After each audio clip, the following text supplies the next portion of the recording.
जब आत्मा का तेज बोलता है तो शब्दों की जरूरत नहीं रहती।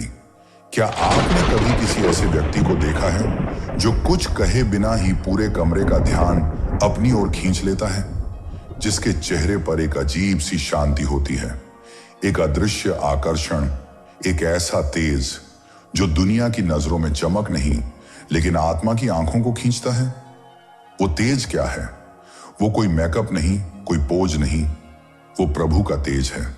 और बाइबल कहती है, तब अन्य जाति तेरे प्रकाश की ओर और राजा तेरे उदय के तेज की ओर चलेंगे। तेज जो भीतर से आता है, उठ चमक, क्योंकि तेरा प्रकाश आ गया है और यहोवा का तेज तुझ पर प्रकट हुआ है। बाइबल हमें एक रहस्य सिखाती है, तेज बाहर नहीं भीतर से आता है। जब मसीह का आत्मा हमारे भीतर वास करता है, तब हमारा चेहरा उस तेज से दमक उठता है, जैसा मूसा का चेहरा दमका था जब वह परमेश्वर से मिला। मूसा ने कुछ कहा नहीं, लेकिन लोग डर गए क्योंकि उसकी त्वचा से तेज निकल रहा था। आज भी जब कोई व्यक्ति प्रभु के साथ समय बिताता है, उपवास करता है, प्रार्थना करता है और वचन में गहराई से उतरता है, उसके जीवन की आभा बदल जाती है। बिली ग्रैहम ने कहा था, When God takes over your life, He changes not only your path, but your very presence. People don't see you anymore. They see Christ in you. जब परमेश्वर आपके जीवन का नेतृत्व करता है, तब वो केवल आपके मार्ग को नहीं, आपकी उपस्थिति को भी बदल देता है। लोग फिर आपको नहीं, मसीह को आप में देखने लगते हैं। औरा बनती है अकेले में, भीड़ से दूर जब आप अकेले होते हैं, परमेश्वर के साथ जब आप रातों में रोते हुए प्रार्थना करते हैं, जब आप वचन को आत्मा में उतारते हैं, तब आपके चारों ओर एक अदृश्य दीवार खड़ी होती है, आत्मिक तेज से भरी हुई। इसीलिए यीशु ने कहा था, जब तू प्रार्थना करे तो अपने कमरे में जा और दरवाजा बंद करके अपने पिता से जो गुप्त में है प्रार्थना कर, और तेरा पिता जो गुप्त में देखता है तुझे प्रत्यक्ष में प्रतिफल देगा। यानी तेज वहां पैदा होता है जहां कोई देख नहीं रहा होता। वो मंच से नहीं आता, वो अंधेरे कमरे की आंसुओं वाली प्रार्थनाओं से आता है। ओरा और अनॉइंटिंग का अंतर, ओरा है प्रभु की उपस्थिति जो आपके जीवन से झलकती है। अनॉइंटिंग है सेवा के लिए दी गई शक्ति। अनॉइंटिंग कार्यों में दिखती है, लेकिन ओरा जीवन में महसूस होती है। यही कारण है कि कुछ लोग सिर्फ मंच पर शक्तिशाली लगते हैं, लेकिन कुछ लोग कहीं भी जाएं, लोग खींचे चले आते हैं, क्योंकि ओरा बोलती है। ओरा गवाही देती है कि यह व्यक्ति परमेश्वर के साथ समय बिताता है। डेविड का तेज, गडेरिया बनाम राजा जब शमूएल दाऊद के भाइयों को देख रहा था, तो उसने एलियाब को देखकर सोचा, यही राजा होगा। लेकिन परमेश्वर ने कहा, मनुष्य बाहर को देखता है पर यहोवा मन को देखता है। परमेश्वर ने दाऊद को चुना। क्यों? क्योंकि उसके भीतर वो औरत थी जो जंगल में भी पालतू भेड़ों के साथ रहते हुए बन चुकी थी। वो तेज जो हार बजाते बजाते परमेश्वर के लिए आंसू बहाते हुए बना था। लोग खींचे चले क्यों आते हैं? क्यों कुछ लोगों के पास जाकर मन शांत हो जाता है? क्यों कुछ लोगों से मिलते ही आत्मा हल्की महसूस करती है? क्योंकि उन पर प्रभु का तेज होता है। क्योंकि परमेश्वर ही है जिसने कहा कि अंधकार में से ज्योति चमके, उसी ने हमारे हृदयों में चमक दी है। जो तेज एक बार परमेश्वर से मूसा को मिला था, वही तेज अब हर उस व्यक्ति के भीतर बस सकता है जो यीशु को अपनाता है। रियल लाइफ उदाहरण, एक साधारण महिला एक छोटी गांव की वृद्ध महिला थी जो चर्च कभी नहीं गई, मंच पर कभी नहीं बोली, लेकिन हर कोई उसके पास सलाह लेने आता था। वो कुछ कहती नहीं थी, बस हंसकर हाथ पकड़कर प्रार्थना करती थी। लोग कहते थे, उसके पास कुछ है, कुछ शांति, कुछ आत्मिक शक्ति। वो क्या था? औरा, आत्मा की वो गहराई जो प्रार्थना से पैदा हुई थी। यीशु मसीह औरा का सर्वोच्च उदाहरण। यीशु जहां जाते थे, लोग बिना बुलाए खींचे चले आते थे। बाइबल कहती है, भीड़ उसकी ओर उमड़ पड़ी। क्यों? क्योंकि वो केवल सच्चाई बोलते नहीं थे, वो स्वयं सच्चाई थे। उनके औरा में करुणा थी, शांति थी, अधिकार था और प्रेम था। यीशु का औरा अंधकार को उजाले में बदल सकता था, और यही औरा अब आप में भी हो सकता। हाँ, औरा कैसे चमके? बाइबल से 3 रहस्य। 1, प्रभु के वचन में गहराई से उतरिए। 2, गुप्त प्रार्थनाओं को जीवन बनाइए। 3, पवित्र आत्मा के साथ फेलोशिप रखिए। तू जो छिपकर रोया करता था अब तुझसे तेज निकलेगा। लोग तुझसे नहीं, तुझ में बसे प्रभु के तेज से खींचे चले आएंगे। तेरे चेहरे से मसीह झलकेगा और तेरे जीवन से आत्माएं छुड़ाई जाएंगी। जब आत्मा बोलना छोड़ दे तब परमेश्वर सुनना शुरू करता है। रात्रि के तीसरे पहर की वह नीरवता, जब आकाश में चांद ठहरा हुआ लगता है और पृथ्वी की हर श्वास जैसे रुक गई हो। उसी क्षण जब इंसान अपनी आखिरी प्रार्थना बोलकर थक जाता है, तभी एक ऐसी आवाज सुनाई देती है जो कानों से नहीं, आत्मा से सुनी जाती है। क्या आप कभी वहां पहुंचे हैं जहां ना आंसू बचे हैं न शब्द, जहां आपकी आत्मा ने इतना कुछ कह दिया है कि अब मौन ही सबसे ज्यादा बोलता है? यीशु भी वहां गए थे, गठसमनी के उस उद्यान में, जब उन्होंने कहा, हे पिता, यदि संभव हो तो यह कटोरा मुझसे टल जाए, फिर भी मेरी नहीं तेरी इच्छा पूरी हो। वो मौन पुकार, वो रात्रि का घोर अंधकार, वो आत्मा का संघर्ष। परमेश्वर मौन में सबसे अधिक बोलता है। मौन, आत्मा की गवाही। मौन एक शून्यता नहीं है, यह वह स्थान है जहां हमारी आत्मा प्रभु की आत्मा से मिलती है। बिली ग्रेहम ने कहा था, जब हम प्रभु के सामने शांत होते हैं तो हम त्यागे हुए नहीं हैं, हम तैयार किए जा रहे हैं। जब हम परमेश्वर के सामने मौन होते हैं तब हम त्यागे नहीं गए होते, बल्कि तैयार किए जा रहे होते हैं। मौन का मतलब यह नहीं कि परमेश्वर बोल नहीं रहा, बल्कि यह कि वह बोल रहा है, लेकिन हमें एक नई गहराई में सुनना सिखा रहा है। क्या तुम सुन पा रहे हो? न शोर में, न दुनिया के हल्ले में, बल्कि उस मौन में जहां आत्मा कांपती है। बाइबल की कहानियां हो जो मौन में पनपी। जब एलिय्याह भागते भागते गुफा में छुपा था, उसने आंधी देखी, भूकंप देखा, आग देखी, पर परमेश्वर उनमें नहीं था। और फिर एक धीमी सी शांत आवाज आई, अ स्टिल स्मॉल वॉइस, वही आवाज जिसने उसके जीवन की दिशा बदल दी। कभी कभी परमेश्वर गर्जना नहीं करता, फुसफुसाता है, क्योंकि वो इतना पास होता है कि चिल्लाने की जरूरत नहीं। जब आत्मा टूटती है तभी नई शुरुआत होती है।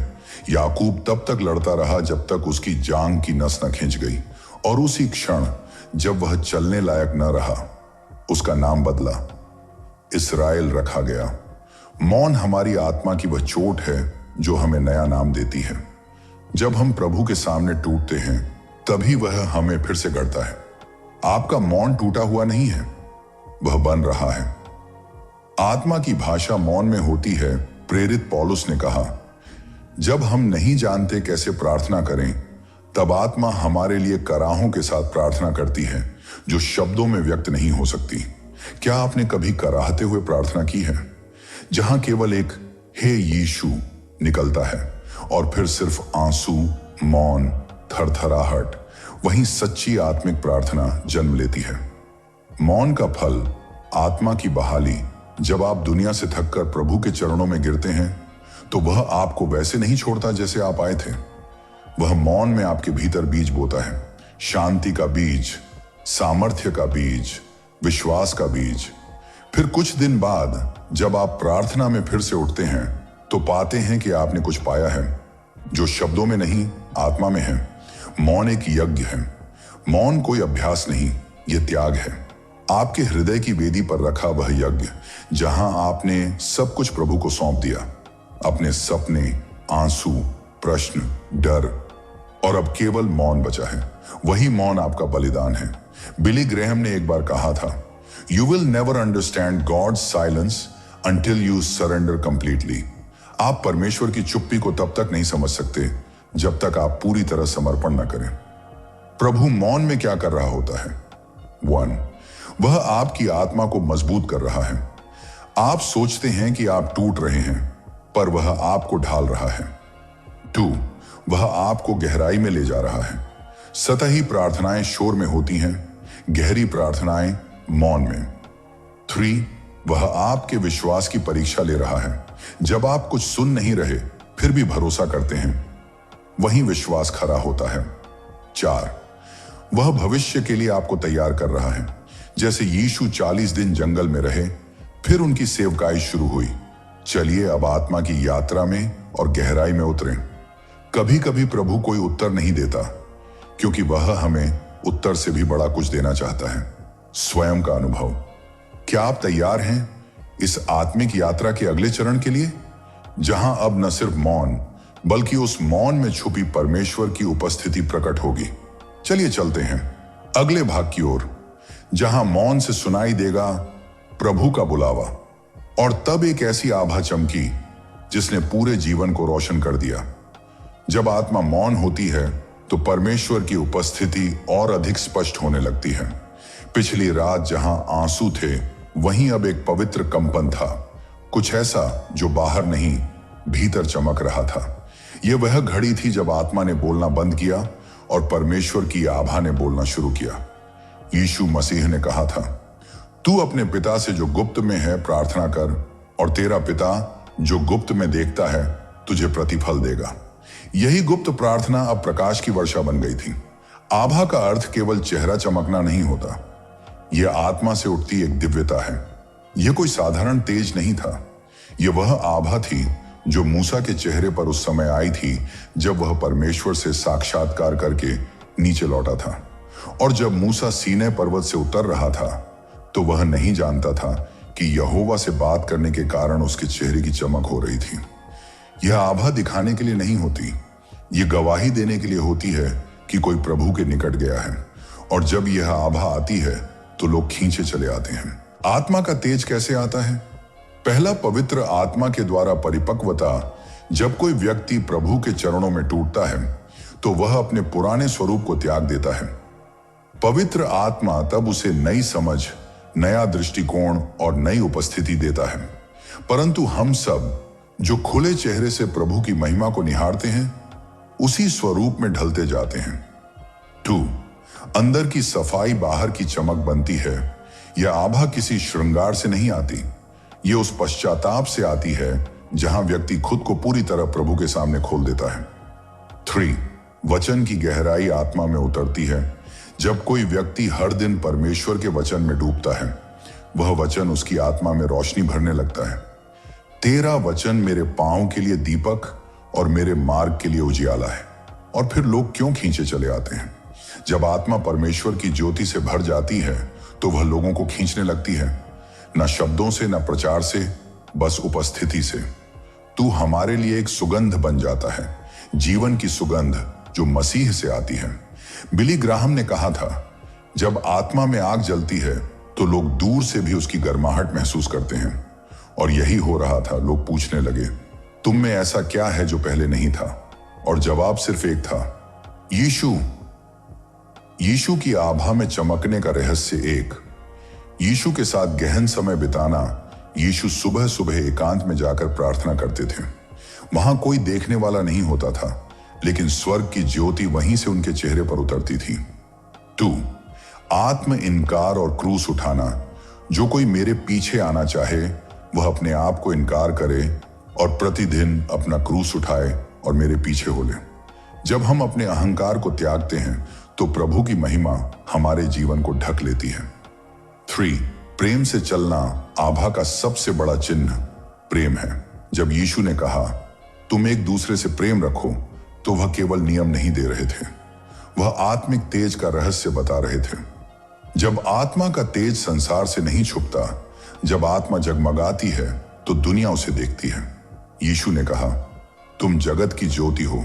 दीपक जलाकर पैमाने के नीचे नहीं बल्कि दीवट पर रखते हैं। उसी प्रकार तुम्हारी ज्योति लोगों के सामने चमके।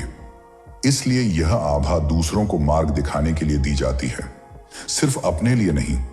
जब तेज आता है तो शत्रु हिल जाता है। एक व्यक्ति जो आत्मा में चमकता है वह शैतान के राज्य के लिए खतरा बन जाता है, क्योंकि तब वह सिर्फ जीवित नहीं होता, वह जागृत होता है। और यही वह क्षण होता है जब आकाश फटता है और अनुग्रह की वर्षा होने लगती है। बिली ग्राहम ने एक बार कहा था, दुनिया अंधकार से भरी है, लेकिन एक जलती हुई आत्मा 100 दिए बुझा सकती है। आत्मा की चमक का एक और रहस्य, करुणा। जब आप लोगों को परमेश्वर की दृष्टि से देखने लगते हैं तो आपकी आंखों में आंसू नहीं बल्कि करुणा की चिंगारी होती है। यीशु जब लोगों की भीड़ को देखता था तो उसे दया आती थी, और वही दया एक आत्मिक आभा बन जाती थी। चमक तभी सच्ची होती है जब वह तोड़ने के बाद आती है, जैसे जार टूटता है और सुगंध बाहर आती है। वैसे ही जब आत्मा प्रभु के सामने टूटती है, तब वह तेज आत्मा से बहकर चेहरे तक आता है। परंतु हम यह धन मिट्टी के बर्तन में रखते हैं। क्या आप तैयार हैं उस आभा के लिए? क्या आपने अकेलेपन की रातें देखी हैं? क्या आप प्रभु से टूटा हुआ मन लेकर निकट आए हैं? क्या आपने उसे पूरे दिल से पुकारा है? तो अब समय है कि वह तेज आपके जीवन में प्रकट हो। हे प्रभु, मुझे ऐसा बना दे कि मेरी आत्मा से तेरी ज्योति फूटे। मैं न दिखने की कोशिश करूं, न बोलने की, बस तेरी उपस्थिति से ऐसा भर जाऊं कि लोग तेरे पास खींचे चले आएं। मेरे जीवन से तेरी महिमा प्रकट हो, न कि मेरा नाम। आमीन। जब आत्मा का दीपक जलता है, तू मुझे दर्शन करा, जैसे तूने मूसा को झाड़ी में जलते हुए दर्शन कराया। परंतु इस बार वह झाड़ी मैं हूं प्रभु, और तू वह अग्नि बन जा जो मुझे भस्म न करके बदल दे। जब कोई आत्मा पवित्रता की ओर लौटने लगती है, जब कोई मनुष्य अपने जीवन की धूल धक्कड़ छोड़कर प्रभु के सामने रो पड़ता है, तो परमेश्वर केवल सुनते नहीं, वे उतर आते हैं। बिली ग्राहम ने कहा था, परमेश्वर को उस मनुष्य में सबसे अधिक आनंद आता है जो टूटे हुए दिल और विनम्र आत्मा के साथ आता है। वहां से चमत्कार शुरू होते हैं, और यही होता है जब आत्मा की गहराई में प्रभु का दीपक जलता है। नीति वचन 20:27 में लिखा है, मनुष्य की आत्मा यहोवा का दीपक है जो पेट की सब गुप्त बातों को खोजता है। जब आत्मा में दीपक जलता है तो जीवन की अंधेरी गलियां रोशन हो जाती हैं। लोग पूछते हैं, तुम्हारे चेहरे पर यह क्या तेज है? और आप कह नहीं पाते, बस मुस्कुरा देते हैं, क्योंकि जो तेज आत्मा में होता है उसे शब्द नहीं बांध सकते। जब प्रभु भीतर रोशनी करता है तो बाहर का अंधकार भागता है। जैसे यीशु ने कहा, तू संसार की ज्योति है, पहाड़ पर बसा नगर छिप नहीं सकता। आपको छिपाने की जरूरत नहीं पड़ती, आपको प्रचार करने की भी जरूरत नहीं पड़ती। हर जगह आपका जीवन ही प्रचार बन जाता है। जैसे ही आप प्रभु की महिमा में डूबने लगते हैं, एक असाधारण आकर्षण उत्पन्न होता है। यह ग्लैमर नहीं, यह ग्लोरी होती है। लोग आपकी ओर खींचे चले आते हैं। वे आपसे पूछते हैं कि आपको इतनी शांति कैसे मिली? आपके आंसू मोती जैसे क्यों दिखते हैं? आपका मौन इतना गूंजता क्यों है? और तब आप कह पाते हैं, यह मैं नहीं, मुझ में रहने वाला मसीह है। प्रभु का तेज और आत्मा की ओरा जब कोई व्यक्ति प्रभु के निकट आता है तो वह बाहरी चमक का नहीं, भीतर के प्रकाश का अनुभव करता है। बिली ग्राहम ने कहा था, मसीह की उपस्थिति इतनी जबरदस्त होती है कि वह तुम्हारे चारों ओर का वातावरण बदल देती है। वो कमरे में दाखिल होता है और डर बाहर भाग जाता है। यही होता है जब किसी के ऊपर प्रभु की ओर आ जाती है। उसे नजर नहीं आता, पर सब उसे देख पाते हैं। मूसा जब सीनै पर्वत से उतरा तो उसका मुख ऐसा चमक रहा था कि लोगों को उसे देखने से डर लग रहा था। वह कोई जादू नहीं था, वह प्रभु की उपस्थिति थी। स्विंगल विनती आकाश के सिंहासन तक जाती है। फिर जो होता है वह संसार की भाषा में नहीं समझाया जा सकता। आपके हाव भाव, आपके विचार, आपकी चाल, सब में कुछ ऐसा परिवर्तन आता है जो लोगों को चौंका देता है। कहते हैं, तुम्हारे पास बैठते ही मन को शांति मिलती है। तुम्हारे शब्दों में कोई अनसुनी सी मिठास है। ये सब आपका नहीं होता, ये प्रभु का तेज होता है जो आपसे होकर बहता है। लेकिन ये औरा कैसे चमकती है? पहली प्रार्थना में मौन से जब आप प्रभु के सामने चुप बैठते हैं और केवल उसकी उपस्थिति को महसूस करते हैं, तब आत्मा में परिवर्तन आता है। वहां शब्द नहीं, केवल आंसू होते हैं, और वही आंसू प्रभु की भाषा में बोले गए शब्द बन जाते हैं। टू, माफी और दया से जब आप दूसरों को माफ करते हैं, आपकी आत्मा में नया प्रकाश उभरता है। यीशु ने कहा, जैसे परमेश्वर ने तुम्हें मसीह में क्षमा किया, वैसे तुम भी करो। 3, दया और सेवकता से जब आप बिना कहे किसी के घावों पर मलहम लगाते हैं, वहां प्रभु खुद चमकता है। औरा की चमक तब आती है जब आत्मा प्रभु के सम्मुख निर्वस्त्र हो जाती है, ईगो, द्वेष, भय सब छोड़कर। बिली ग्राहम ने एक स्थान पर कहा, जब हम अपने घमंड की सारी परतें उतार फेंकते हैं, तब परमेश्वर हमें अपने स्वरूप में ढालता है। एक आत्मिक विस्फोट, जब आप अपने अंदर के क्रूस को उठा लेते हैं। यीशु ने कहा, जो कोई मेरे पीछे आना चाहे वह अपना क्रूस उठाए और मेरे पीछे हो ले। औरा की वास्तविक चमक तभी आती है जब जीवन केवल खुद के लिए न रह जाए। जब आप कहते हैं, प्रभु मैं तेरे लिए जीना चाहता हूं, चाहे लोग मुझे न समझें, पर मैं तुझसे जुदा नहीं होना चाहता। तब आत्मा को एक नई दिशा मिलती है। तब प्रभु की अग्नि आपके हृदय में उतरती है। तब चेहरे पर एक तेज आ जाता है, जैसे किसी ने स्वर्ग की धूप को आपके माथे पर रख दिया हो। इसलिए मत घबराइए यदि लोग आपको न समझें। जब प्रभु आपके जीवन में उतरते हैं तो कुछ लोग खींचते हैं, कुछ लोग कटते हैं, कुछ लोग डरते हैं, क्योंकि उजाला अंधकार को परेशान करता है। परंतु जो लोग सत्य के प्यासे हैं वो खींचते चले आएंगे, और आप अपने जीवन से अनजाने में गवाही देंगे कि कोई है जो आत्मा को बदल देता है, कोई है जो रोती हुई आत्मा को मुस्कान दे सकता है, कोई है यीशु। जब आत्मा का तेल बहने लगता है, तेरा सिर तूने तेल से अभिषेक किया, मेरा प्याला उमड़ रहा है। कभी आपने किसी व्यक्ति को देखा है जो कुछ बोले बिना भी आत्मिक प्रकाश फैला रहा हो? उसका चेहरा साधारण होते हुए भी अलग दिखता है। उसकी उपस्थिति में एक शांति, एक आकर्षण होता है, मानो उसकी आत्मा से कोई अदृश्य सुगंध निकल रही हो। यह ईश्वर के तेज की वह आभा है जो आत्मा से बाहर बहती है जब वह लगातार परमेश्वर में बसी होती है। जब कोई आत्मा परमेश्वर में पूरी तरह डूब जाती है, तब वह केवल चमकती नहीं, वह दूसरों को भी जलाने लगती है। यह कोई बाहरी प्रयास से नहीं, बल्कि भीतर के आत्मिक तेल से होता है। आत्मा का तेल क्या है? यीशु ने जब 10 कुंवारियों की कहानी सुनाई, मत्ती 25, 5 बुद्धिमान और 5 मूर्ख, तो अंतर सिर्फ इतना था, तेल। वो तेल क्या है? वो है आत्मिक तैयारी, प्रार्थना की निरंतरता, पवित्र आत्मा में भराव, और सबसे बड़ी बात, छिपे में परमेश्वर के साथ समय बिताना। बिली ग्रेहम ने कहा था, the greatest moments in life are not on stages और platforms, but on knees before God in secret.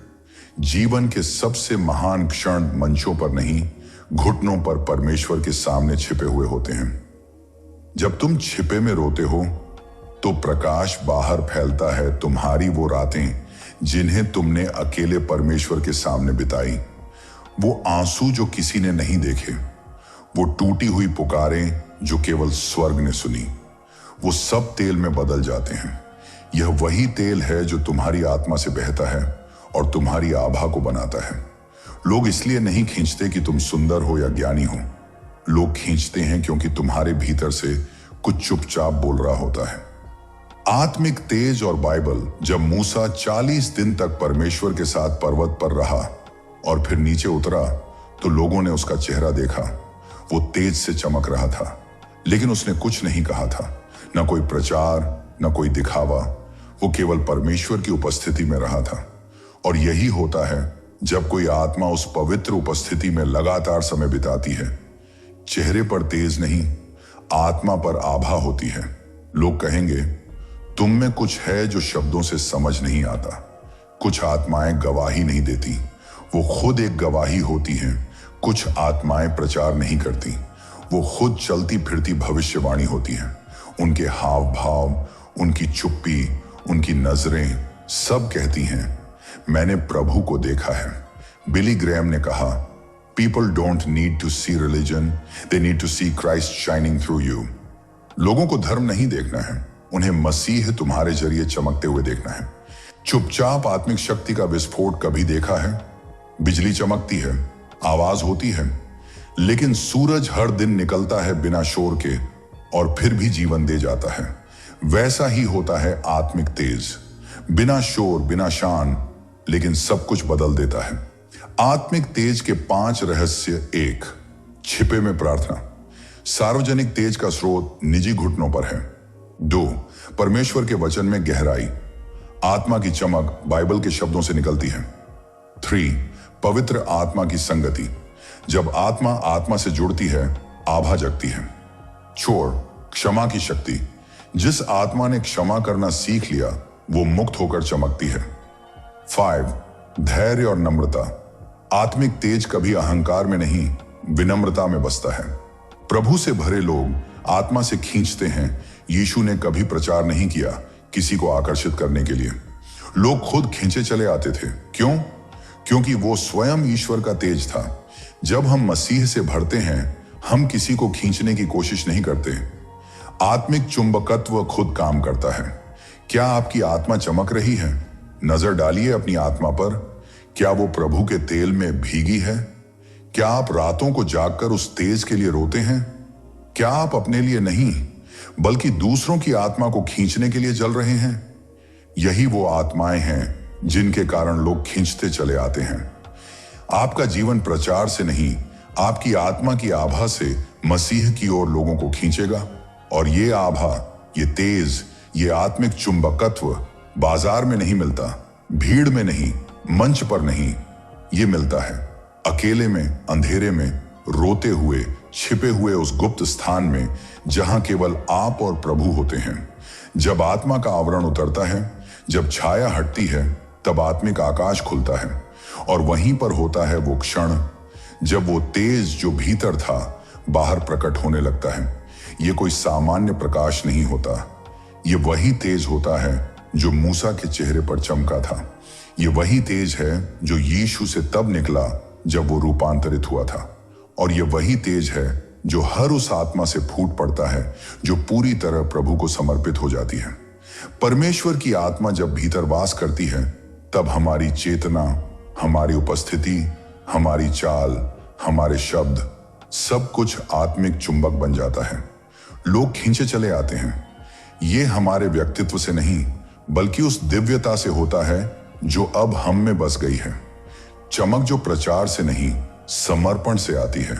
Billy Graham ने एक बार कहा था, दुनिया अंधकार से नहीं थकती, दुनिया उस उजाले की प्रतीक्षा करती है जो वास्तविक हो, जो केवल शब्दों का नहीं, आत्मा का तेज हो। बहुत से लोग मंच पर चढ़कर चिल्लाते हैं, प्रचार करते हैं, वचन को शोर बनाते हैं, लेकिन प्रभु की आत्मा की वह कोमल उपस्थिति, वह पवित्रता की सुगंध जो आत्मा से आत्मा तक जाती है, वह तब आती है जब हृदय पिघल चुका हो, जब घुटनों ने झुकना सीख लिया हो और जब जीवन एक सच्चा बलिदान बन गया हो। अदृश्य चमत्कार की शक्ति इस जीवन में बहुत बार चमत्कार आंखों से नहीं दिखते, वे हृदय में घटते हैं। जब किसी को देखकर एक अपराधी रो पड़ता है, जब किसी के पास बैठकर ही टूटे हुए दिल को सांत्वना मिल जाती है, जब किसी के मौन प्रार्थना से किसी आत्मा को शांति का अनुभव होता है, ये वही ऑरा है जो प्रभु से आती है। बाइबल कहती है, तुम संसार की ज्योति हो। जो नगर पहाड़ पर बसा है वह छिप नहीं सकता, पर यह ज्योति केवल बाहरी कार्यों से नहीं, बल्कि आत्मा में बसे प्रकाश से आती है। जब संसार की भीड़ तुम्हें नहीं समझती, याद रखो, जब यीशु अपने तेज में चमक रहा था, तब भी बहुतों ने उसे पहचानने से इनकार किया। जब स्टीफन पवित्र आत्मा से भरकर उपदेश दे रहा था, तो भी भीड़ ने पत्थर उठा ली। प्रभु का तेज देखकर सभी लोग खींचकर नहीं आते, पर जो आत्मा से भूखे हैं, प्यासे हैं, वे खुद ब खुद खींचे चले आते हैं। इसलिए निराश मत हो जब कोई तुम्हारी आत्मिक चमक को नजरअंदाज करे। वह तेज लोगों के लिए नहीं, प्रभु के लिए प्रकट हो रहा है। औरा एक आत्मिक घोषणा है, मैं प्रभु का हूं। औरा सिर्फ आकर्षण नहीं होता, यह एक आत्मिक घोषणा पत्र है। यह अदृश्य रूप से कहता है, अब मैं जीवित नहीं, मुझ में मसीह जीवित है। गलातियों 2:20 जो किसी को बिना शब्द बोले भी बता देता है कि इस व्यक्ति के जीवन में परमेश्वर का हाथ है। यही वह तेज है जिसने पौलुस को दमिश्क की राह पर गिरा दिया। यही वह उपस्थिति है जिसके कारण पीटर का भी बीमारों को चंगा कर देता था।